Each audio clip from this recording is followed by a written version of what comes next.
గీతాంజలి మళ్ళీ వచ్చింది రివ్యూ అనమాట. సో సినిమా ఫస్ట్ పార్ట్ నేను చూశాను. ఫస్ట్ పార్ట్ నాకు పర్లేదు, ఇష్టం అనమాట. బాగానే ఉంటుంది సినిమా, ఎక్కడ బోరు కొట్టదు. ఈ సినిమాకి మాత్రం గీతాంజలి మళ్ళీ వచ్చిందంటే ఓకే, గీతాంజలి మళ్ళీ వచ్చిందంటే ఎలా ఉంటుందో. నేను ట్రైలర్ టీజర్ చూడలేదు, ఎందుకంటే ఈ సినిమాలకి అంతగా నేను చూడను అనమాట.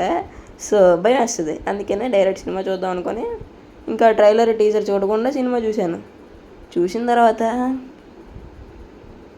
నా బొంగు ఈ సినిమాలో ఏముందనన్నా అని అనిపించింది. ఫస్ట్ పార్ట్ ఎక్కడ కామెడీ యూజ్ చేయాలి, ఎక్కడ దెయ్యాన్ని పెట్టాలి, ఎక్కడ ఆ దెయ్యాలతో కామెడీ ఎలా చేయించాలి అనేది సినిమాలో చూపించారు.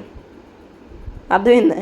ఈ సినిమాలో దెయ్యాలతో కామెడీ ఎలా చేయించాలనేది మనకు చూపించారు అనమాట. అలా ఉంటుంది మరి దెయ్యాలతో, అట్లా ఉంటుంది మరి మనతోనే అని అన్నట్టు చూపించారు. సో ఫస్ట్ పార్ట్కి ఉన్న ఘోరమైన హైప్తో ఈ సినిమాకి వెళ్ళి చూశాను నేను. అంతా డిసప్పాయింట్ అయిపోయాను అనమాట. అసలు మూవీ స్టార్టింగ్ నుంచి ఎండింగ్ వరకున ఏం జరుగుతుందో తెలీదు. ఏదో దెయ్యం రావాలి కదా అని వస్తుంది, వెళ్ళిపోవాలి కదా అని వెళ్తుంది. ఆ ముగ్గురు దెయ్యాలు ఉంటారు, ఆ ముగ్గురు దెయ్యాలేమో ఏం చేస్తారు తెలుసా, వీళ్ళతో కామెడీలు చేస్తారు అనమాట. అలాగ ఉంటుంది. అసలు స్టోరీ ప్లాట్ చెప్పలేదు కదా మీకు. అసలు గీతాంజలి చనిపోయింది కదా, ఇద్దరు అంటే ఈ విలన్ ఫస్ట్ పార్ట్లో ఇద్దరు చనిపోయారు కదా, అసలు మళ్ళీ విలన్ వస్తాడు అనమాట, ఎందుకు వచ్చాడు అనే స్టోరీ. సో ఇంకా మూవీ చెప్పదలుచుకోలేదు. పెద్ద పెద్ద హీరోలు ఉన్నా, అంటే హీరోలు అంటున్నానంటే పెద్ద పెద్ద సినిమా యాక్టర్లు ఉన్నా ఇంకా పనికిరాదు అనమాట సినిమా. మళ్ళీ దీనికి సక్సెస్ మీట్ పెట్టారు, ఏదో సినిమా హిట్ అయిపోయింది అన్నట్టు. ఏంటి అసలు ఏమనుకుంటున్నారు మీరు అనేసి అనిపించింది.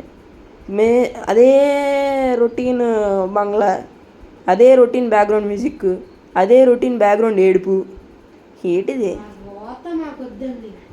ఏంటండి ఇది? మధ్యలో సునీల్ వస్తాడు, సునీల్ సత్య వీళ్ళిద్దరికి కామెడీ సూపర్ అని చెప్తున్నాను. ఎక్కడైనా ఎంజాయ్ చేసేది ఉందా అంటే సునీల్ సత్య వీళ్ళిద్దరు కామెడీ సూపర్ అంతే. వీళ్ళిద్దరు ఉంటే చాలు సినిమా చూడొచ్చు అనిపిస్తుంది అనమాట, అంతలా ఉంటుంది సినిమాలో కామెడీ. సో అయినా తట్టుకోలేము, కొన్ని వాళ్ళ దగ్గర లేనిది పోర్షన్స్ ఉంటాయి. క్లైమాక్స్ అయితే బాబు, ఇప్పుడు ఇద్దరు దెయ్యాలతో ఫైటింగ్ అంటే ఏంటనుకుంటున్నారు మీరు అసలు అని అనిపిస్తుంది అనమాట. నేను ఏ రివ్యూ చేసినా ఒక 5 మినిట్స్ చేస్తాను. దీనికి 3 మినిట్స్ ఎక్కువ అని 3 మినిట్స్ పెట్టాను అనమాట. సో నేను దీనికి ఇస్తున్న రేటింగ్ వచ్చేసి 1/5. సో అంతేనమాట. లైక్ చేయండి, షేర్ చేయండి, సబ్స్క్రైబ్ చేసుకోండి, పక్కన నడిచిపోయి వాళ్ళ పెట్టుకోండి. 2 days అయింది మనం వీడియో తీసి, సో ఇప్పటి నుంచి వస్తాయిలేండి. 500 సబ్స్క్రైబర్ దగ్గరలో చేసేయచ్చు కదా. ఓకేనా? బాయ్ బాయ్ గైస్, ఇంకో వీడియోతో మీ ముందుకు వస్తా. Bye bye.